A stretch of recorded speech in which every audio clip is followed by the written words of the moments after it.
bribed. Now, this is really interesting. No, we are never bribed. Pressure,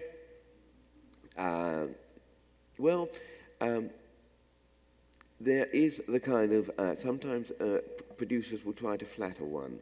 You're the most perceptive critic I've ever encountered, and that kind of thing. It's sincerely yours, David Merrick, or something like this. Or Joe Papp, but I think, generally speaking, no. I think that there isn't undue. I don't think there isn't much they can do about it. Yes. Yeah.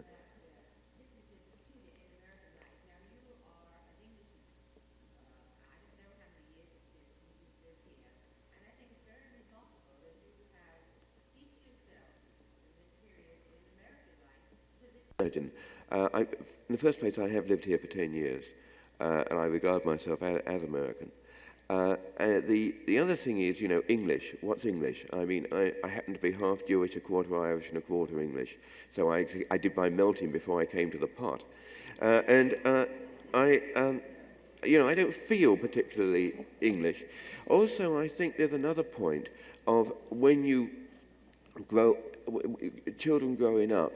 I think that nowadays, my own children who have grown up in America and they have American accents just like anyone else, and actually they're bilingual, like many immigrant kids. They speak with an English accent at home and with an American accent at school.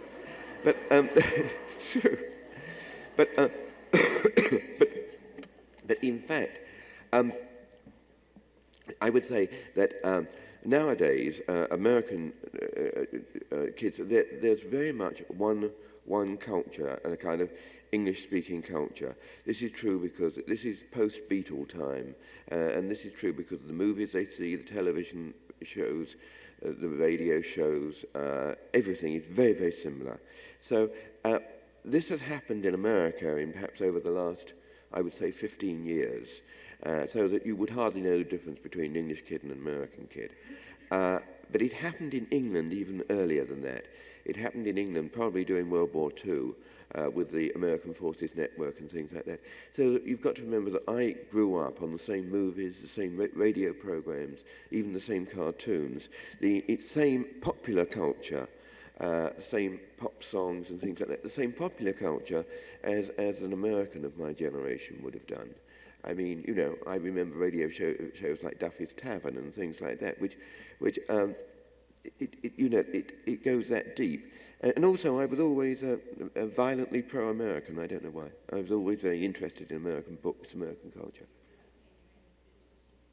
I do, because for a very, very interesting reason, actually, which I won't go into because it's all to do with morals. But I do, and I feel I ought not to because of voting, because I'm a very political animal. But I don't feel strongly enough about citizenship to worry too much. Yeah.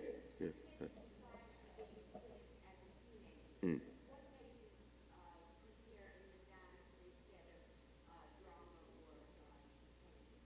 It was drama I actually prepared for, but Ken Tynan got there first. When I was more interested. I first started to go to the theatre much before, at the age of 14, and I started to go to drama. I didn't go to dance until, I suppose I was about. I was taken to dance when I was about 8 or 9, but I didn't really go much to dance before I was about 16 or 17. It was drama I was really interested in, and indeed, when I was in London, I wrote about. I made my living by writing about music. Actually, my major work was in music, but I edited in England. I edited 3 magazines. Plays and Players, Music and Musicians, and Dance and Dancers, which were concerned with all 3. I've written about almost everything except painting, except art, and I've always had that. I have worked at all kind of things. It was chance that made me a dance critic, really. Yeah. Right.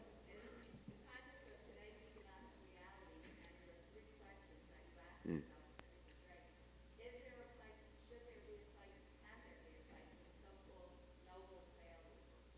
This is very difficult. I'm asked whether there can, should, or could be a place for the quote noble failure unquote. One of the difficulties of the economic situation, particularly the economic situation facing the arts, is that the artist is losing the most precious right that he can have, the right to fail. On Broadway, particularly, you can only be a success. You cannot even be a modest success. You can either be a great big smashing success, or you can be a bomb. That's it. There's no place for the modest success, and this is very worrying. But what we're, of course, talking about really is the move towards elitist art, because art is becoming increasingly elitist. And I say that as a socialist, which is not, at one time I found this a very, very difficult thing to accept, the concept of elitist art, because I felt that the art was for all the people all the time. But now I realise that's not really true. That is true, but not all the people are for the arts. So that you can't thrust art down unwilling throats, but you can make sure that it's readily available. And of course, to accommodate the noble failure, we are indeed having to subsidise the arts more and more. And the question of subsidy for the arts is, to my mind, a very important one. It's just as important, to my mind, as subsidy for education or subsidy for health. I think that we have taken a far too conservative attitude to art subsidy.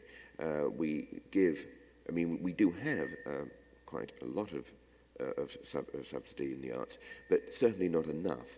We don't give, for example, nearly as much as, say, Canada does, according to population. And but our subsidy situation is improving. It's improving a great deal, and I have every hope for it. It's also very healthy in some respects, in as much as it's a very layered system of subsidy. So there are many tiers of subsidy. There's federal subsidy, there's state subsidy, there's municipal subsidy, there's foundation subsidy, and there's private patronage. So it means this five-tier fashion of subsidy is very healthy, because it means that if someone doesn't like you at one of those tiers, perhaps someone will like you at another. Whereas in Britain, where there's only one form of subsidy, which comes from the government, the Arts Council, if they don't like you, you're really in trouble. Yeah.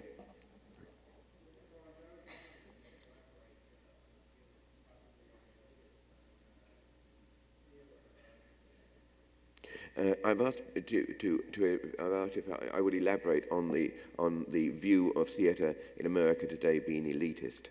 Well, elitist is a kind of dirty word which I use deliberately, partly to be provocative. I don't mean that when I say elitist.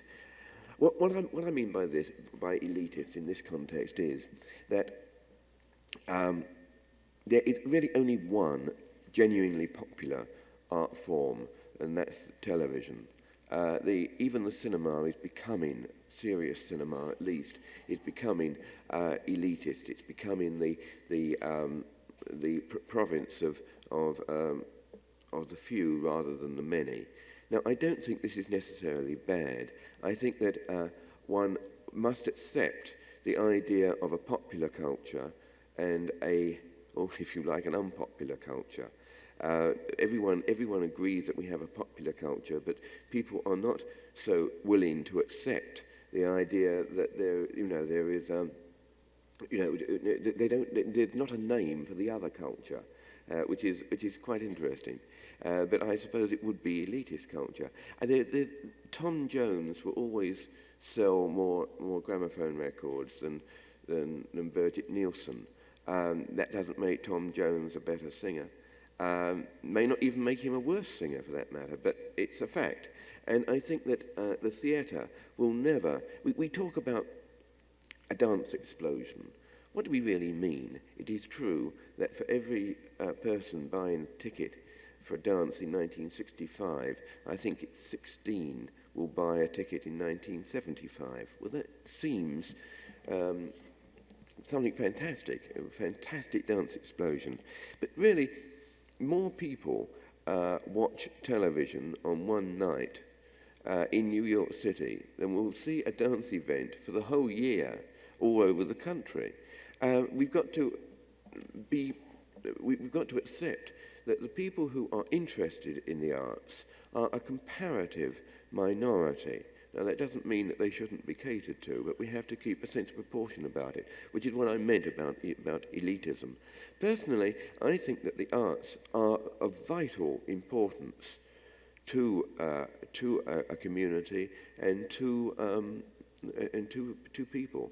But we've got to, as I say, keep that sense of proportion. Yes.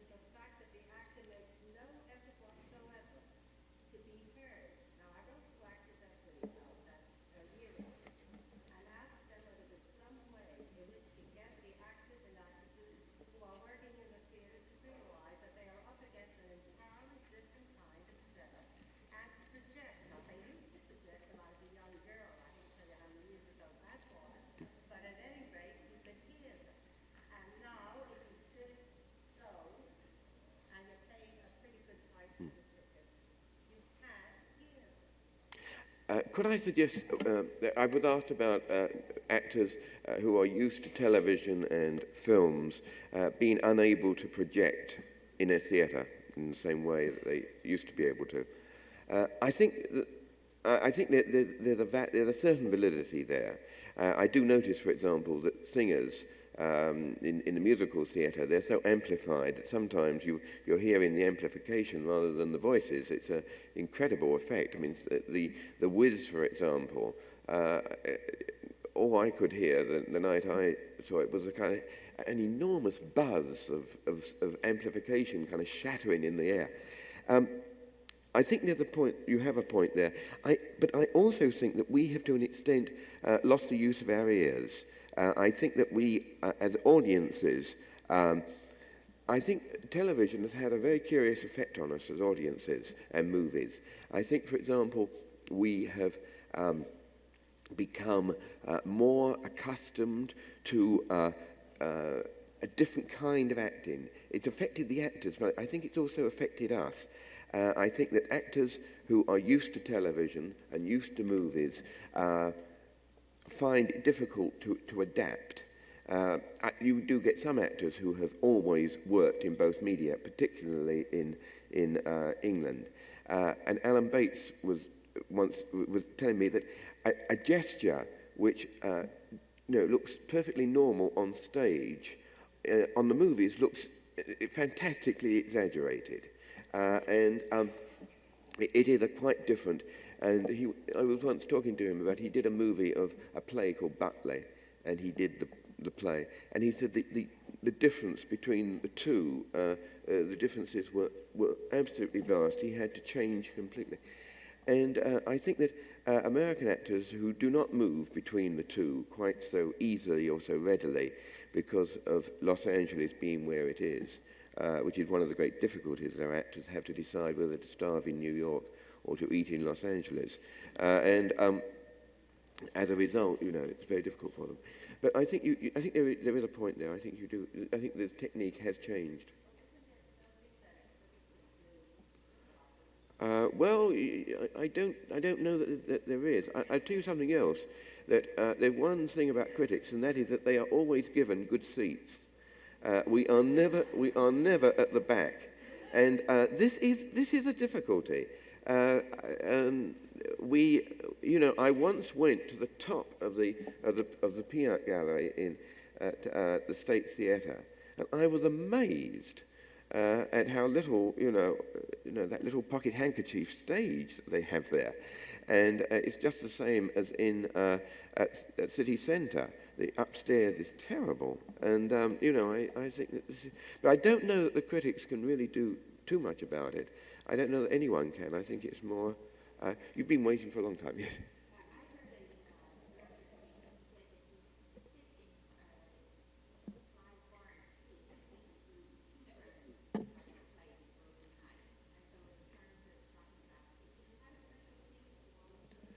I don't think so.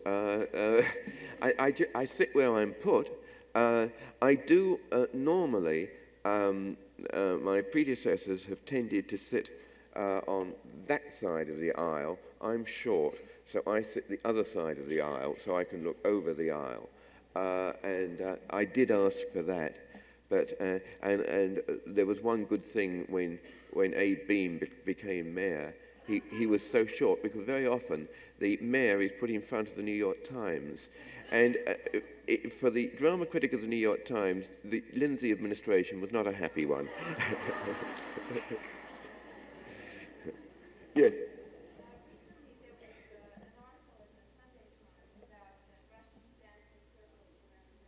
Mm-hmm.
I don't really agree with you, but the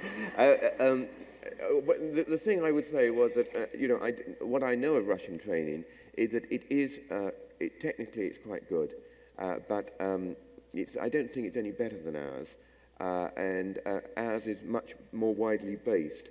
I think that you may be right about Americans, unlike Europeans generally, having an idea that dancing is sissy, although you've got to remember Fred Astaire and Gene Kelly, who were also dancers, and that type of dancing became the kind of the ambition of men. I think that perhaps nowadays we do train many more dancers than the Russians, and I should have thought that generally our capability was greater. But you've got to remember that the Russians who are here because of choice, and they are also here because they have the best career possibilities, and they are the best. But I think that American dancers have... I would have thought that Eddie Villela, for example, had done as much to change the male image for dancers as Rudolf Nureyev. Yeah. Pardon?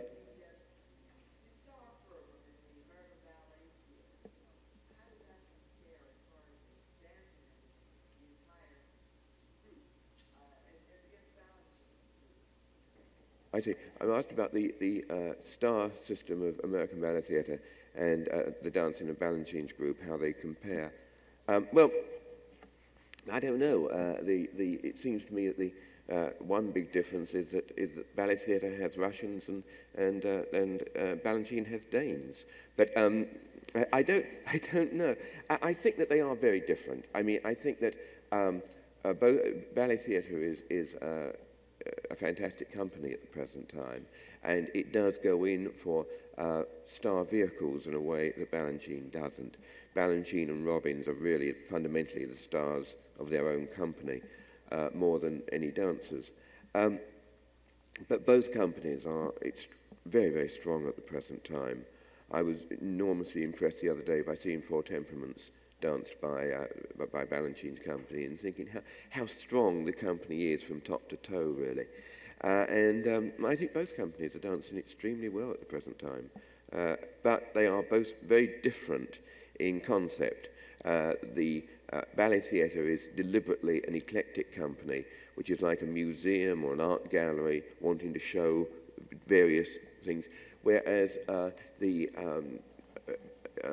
New York City Ballet is essentially a choreographer's company. It's an instrument fundamentally for Balanchine and for Jerome Robbins. And I think it's a different concept of what ballet is about. But I think it's wonderful to have them both, you know. Yeah.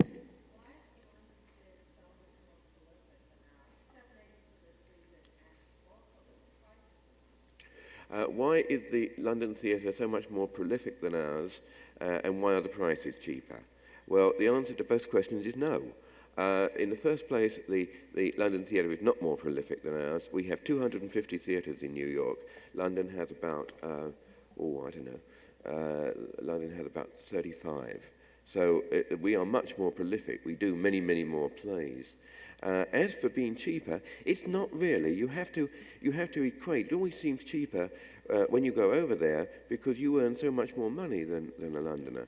But if you were on a London salary, if you were, the price, the proportion of what it would, take out of your salary would be very similar in both. But it seems cheaper. But it's only cheap to Americans. It's not cheap to Londoners, and in fact, you've got to remember that so much of what seems to be prolific is through the two major subsidised theatres, the National Theatre and the Royal Shakespeare Company. We have nothing on that level here at the present time, I must admit. But those companies have been going for a very long time. Both of them have got about 50 years behind them because the National Theatre is a development of the Old Vic. And both of them have about 50 years of experience behind them, have a lot of money behind them. And this is something which we so far haven't got. Yeah.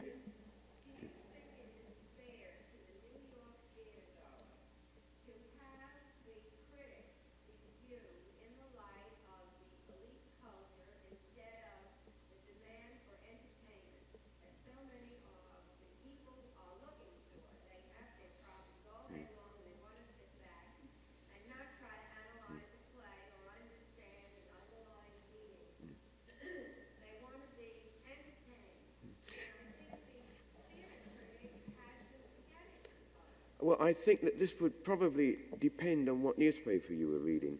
I don't think the New York Times should do that. Perhaps the Daily News should. I don't know. I would say that people who read the New York Times do not particularly just want to be entertained.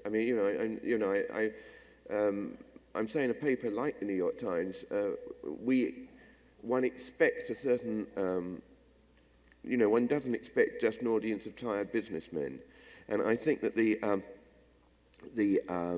responsibility of a paper like the Times is not merely to take a popular culture view. I think other papers might well do that, but I don't think it's the role of the Times. Yeah.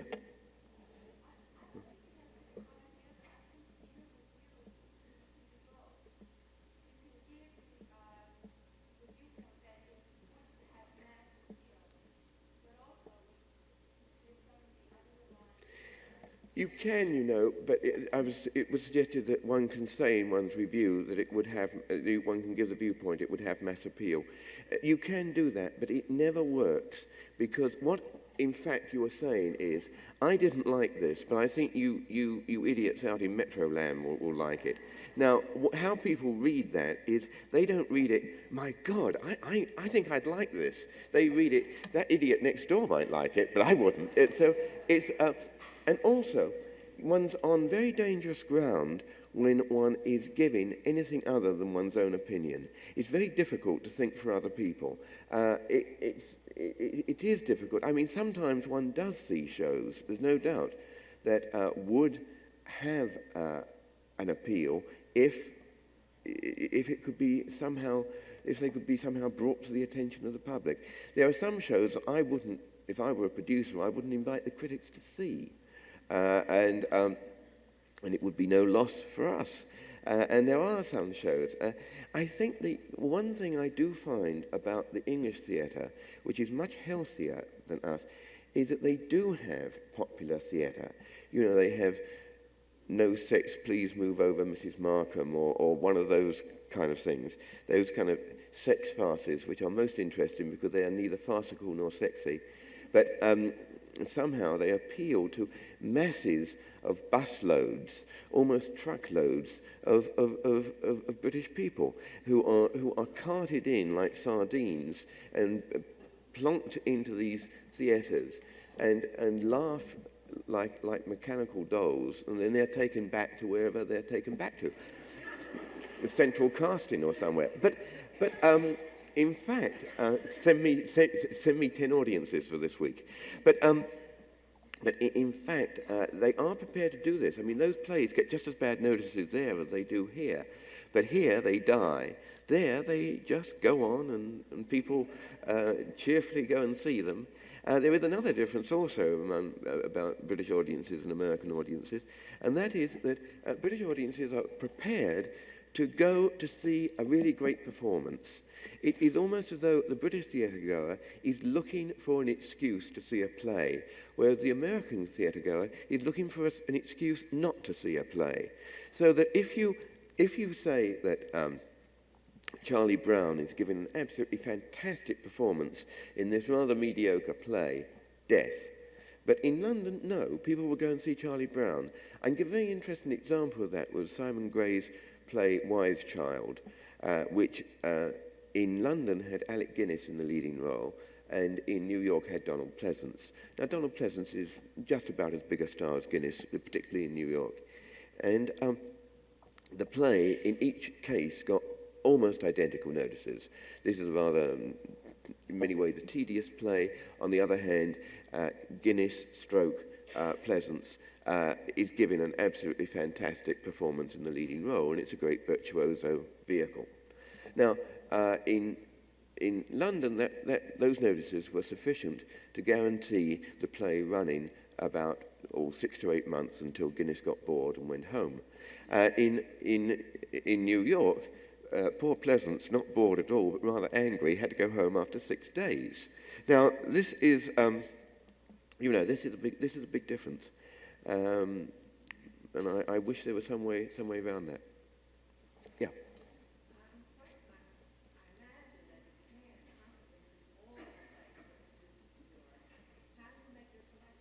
I'm asked.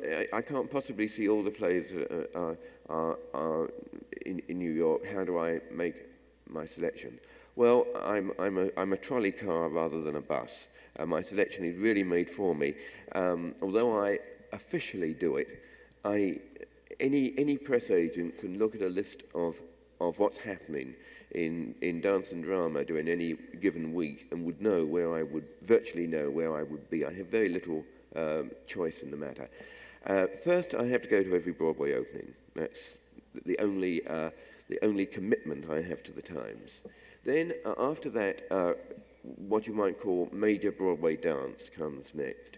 Then off-Broadway, institutional theatre, that's Joe Papp and Circle and Square, that kind of stuff. That is up with Broadway, that's first priority. Then major Broadway dance, then off-Broadway, then off-Broadway dance, and then we get down to the off-Broadway, which I do at 12 o'clock on Saturday nights if I can get the time. Also, one difficulty I do have is that I'm only allowed to write one notice a day. This is unusual to me. It's a special thing with me, not with other critics. But it all came about because once someone implied to my publisher, Punch Salzberger, that he was so chintzy because I was working too hard, and he was so incensed at the idea of being so chintzy that he made an iron edict that I can only write once a day. So that makes life a little bit more difficult for me sometimes. But how we pick off Broadway is it is so difficult and so much a matter of chance. I mean, for example, Kennedy's Children, which is now on Broadway, started off Broadway about a year ago. And I happen to remember the title, and I happen to remember the playwright who rang me up and pleaded with me to come and see the play. And I just couldn't. There was no way, neither could Mel Gusso, and there was no particular reason. And it went to London, it became a big hit in London, and now it's come here, and I don't know whether it's going to be a hit here, but it's doing moderately okay. But there's an irony there. When you have 250 theatres and about 200 of them are off-Broadway, it's very much a matter of chance. We cannot cover everything. If we did, we would be just a theatrical paper. We would fill, how much theatre news can a reader take, and it would be very difficult. So it's very much a matter of chance. Yeah.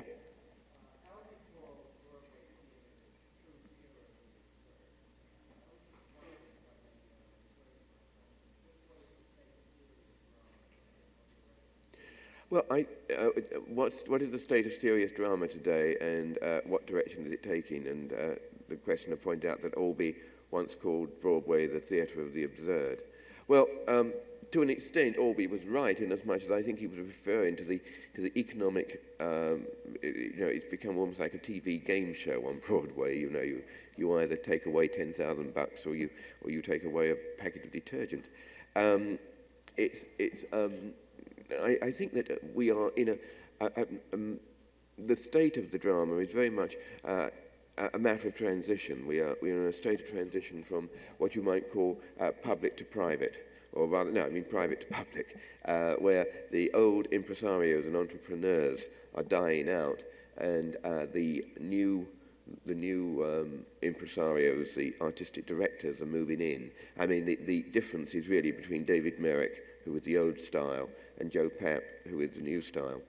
And I think, in fact, the state of drama as such is really fairly healthy. I'm fairly confident about it, because a lot of young people are writing for it.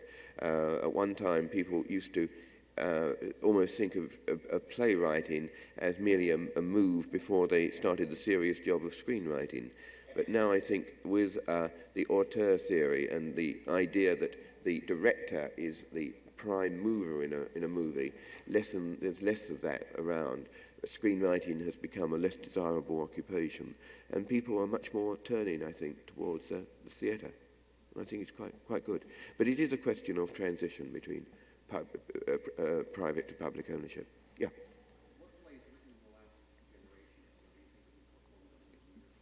What plays written in the last generation or so will be performed 100 years or so from now? It's difficult to say, and I shouldn't think too many. After all, not too many plays written 100 years ago are performed now.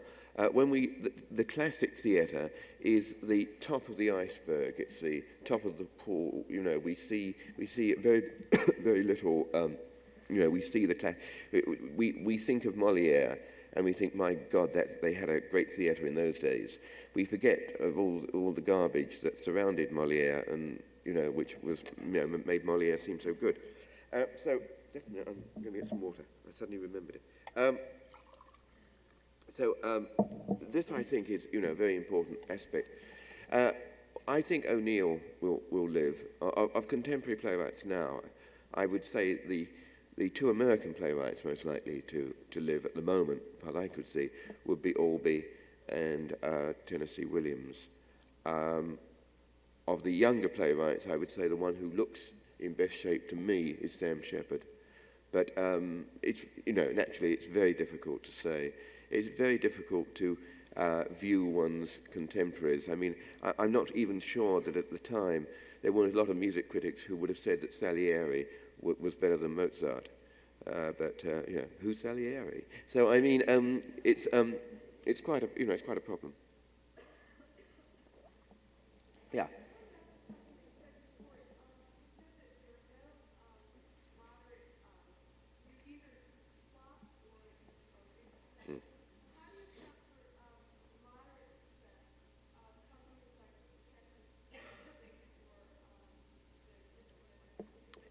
No, I was speaking specifically of Broadway. I wasn't, obviously when you have a subsidised situation, yeah, that's different. There's a, so, but I was speaking of Broadway. Yeah.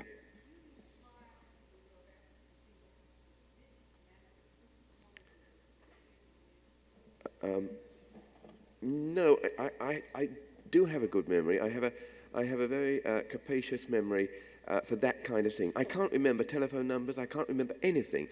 When I say I have a good memory, I have to qualify that. You know, the people who have a terrific memory for ball games, they have a terrific memory for race horses, for example. They can remember the name of every horse that came first, second and third in the Kentucky Derby for the last 30 years. I have a memory like that for actors and for dancers. It's a completely specialised memory. Yeah, yeah. Yes, I can. That's something which it's part of my memory, I suppose, I've developed over the years. No, I don't have a file system. I'm far too disorganised and disorderly for that. Mind you, sometimes I make mistakes. Sometimes I'm certain I've seen something and I haven't. And you can even imagine someone in a part and you find they've never done it. It's a very, very interesting thing. Yes.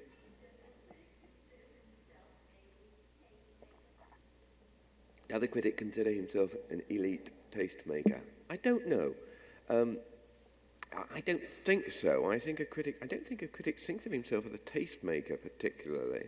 And certainly I don't think, as elite does have rather awkward connotations. I certainly don't think he would describe himself as such. Obviously he's going to have an effect on public taste, yes. But as a tastemaker I shouldn't have thought so. And certainly all the critic is trying to do is to try to tell you honestly what he thinks. Remember that a critic's power is not something given to him by the government. It's given to him by his readers. A critic's power, to an extent, anyone on the New York Times, as I once said, and it was rather misunderstood, a Barbary ape on the New York Times would have a great deal of influence. All the Barbary apes on the New York Times took it very remiss. But in fact, no, I don't think that one thinks of oneself as a tastemaker. One merely is trying to give the most honest opinion one can, and let the chips fall where they may. Yeah.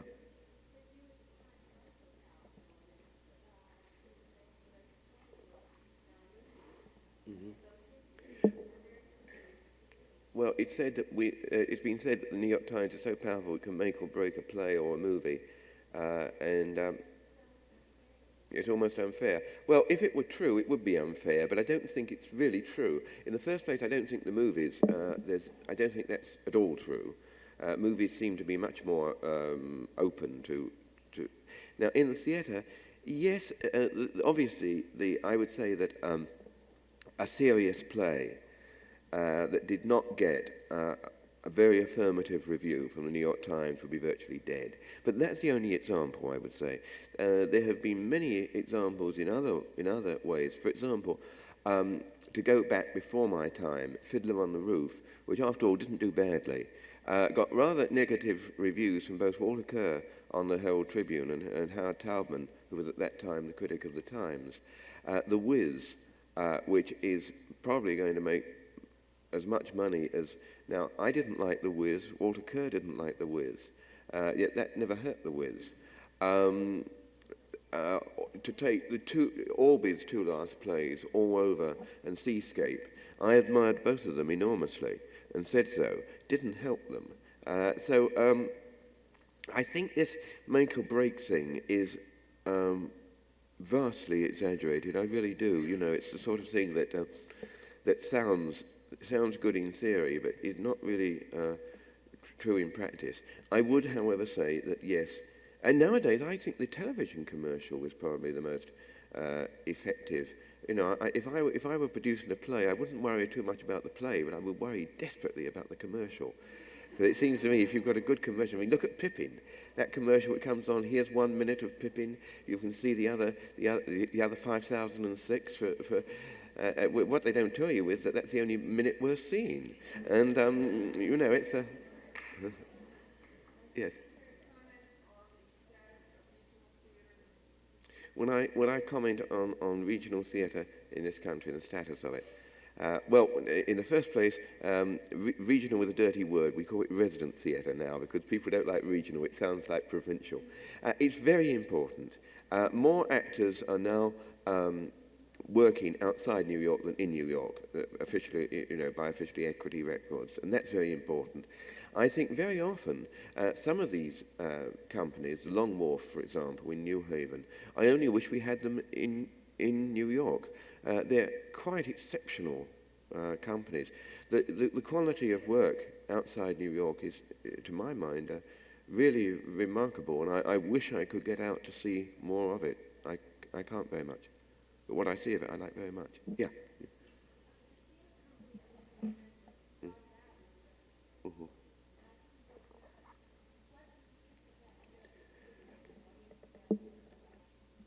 I think it was a mixture of two. It never really. This was the Lincoln Center. The company at Lincoln Center set out as a repertory company, and it never worked out.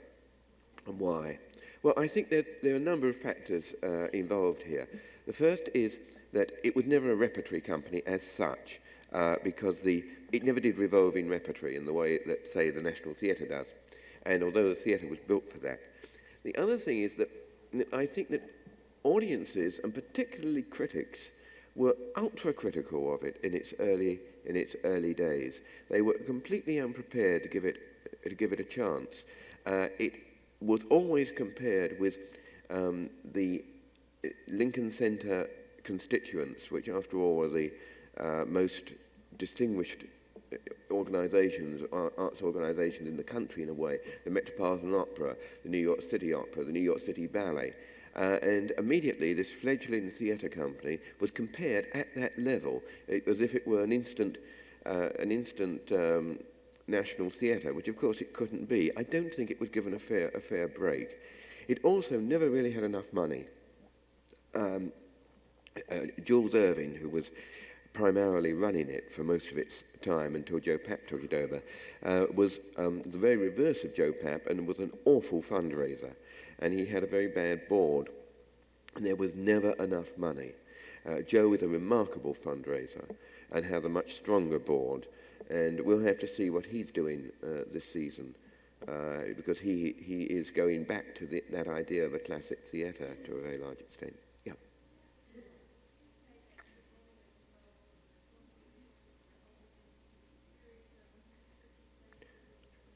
I was asked whether I thought Trelawney of the Worlds was an appropriate play to open the subscription. Well, not the way it was done, and I don't know that it was appropriate, no. I don't think it probably was. But then you can't judge a theatre on one choice of play, I mean, you have to look at the overall pattern of a theatre and to judge a policy. I think it was probably an unfortunate choice, and I think it was badly done. I think that was the really unfortunate thing. If it had been very well done, it might have been, might have been better. Yeah.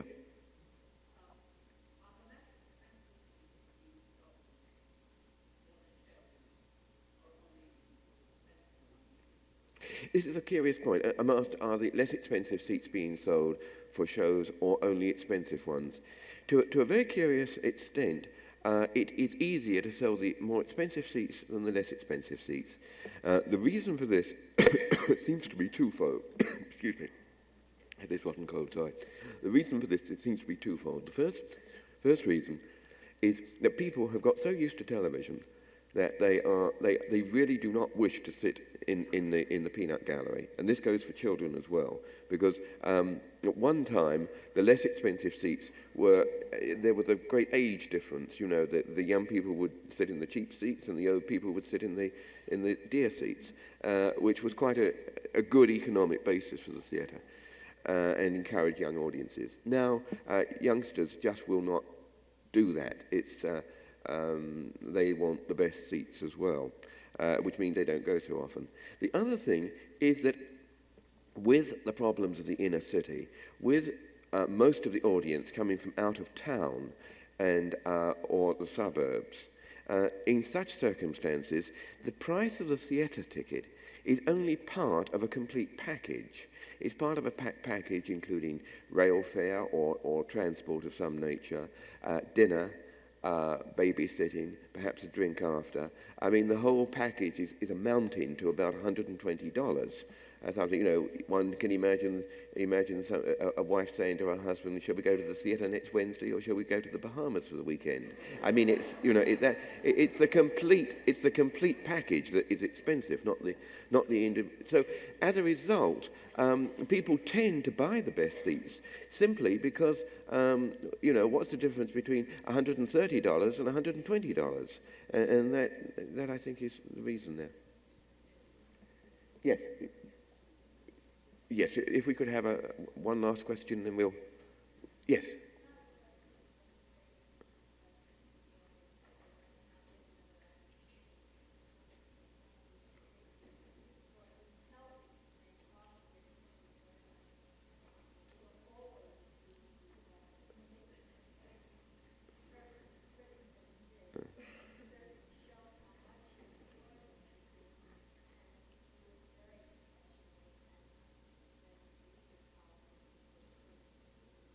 That's very nice of you. Thank you.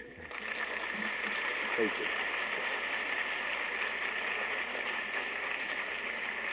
Thank you. Thanks for listening. For more information on the 92nd Street Y, New York, and all of our programs, please visit us at 92ny.org.